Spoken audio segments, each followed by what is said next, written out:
السلام عليكم متابعين القناة، أتمنى تكونوا بألف خير وانتم كتشوفوا هذا الفيديو. مرحبا بكم من جديد في قناة بينك بلانيت. اليوم ان شاء الله الوصفة ديالنا عبارة عن تحلية بسيطة وراقية ورائعة في التقديم.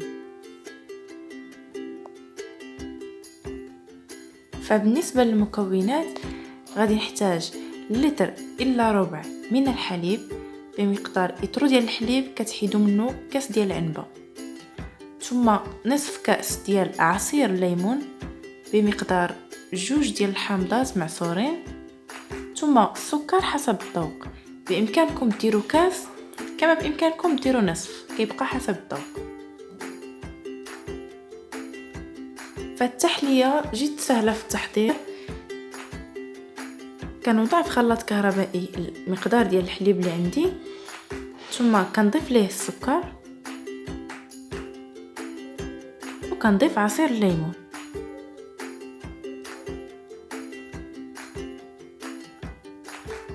فكنخلطهم حتى كيتجانسوا.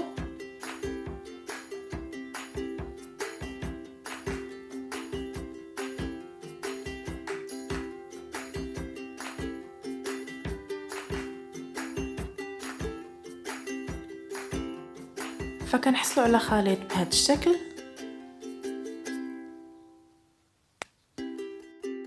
وكنخليوه يرتاح في الثلاجه لمده اكثر من ساعه او ساعه ونصف، فباش كيشد لا فورم ديالو ومن بعد نقدروا نزينوه.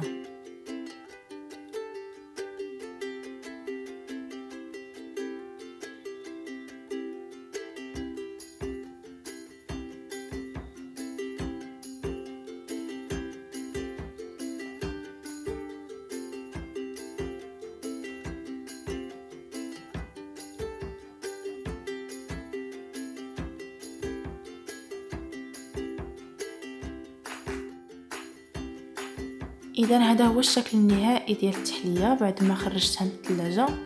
انا درتها في الثلاجه لمده ساعه ونصف.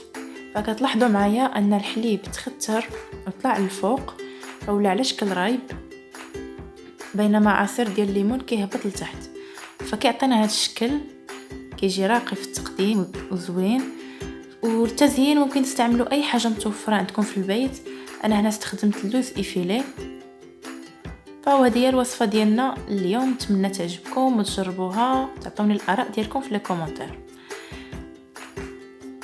وما تنسوش تشاركوا في القناه وديروا لايك. والى اللقاء في فيديو قادم ان شاء الله.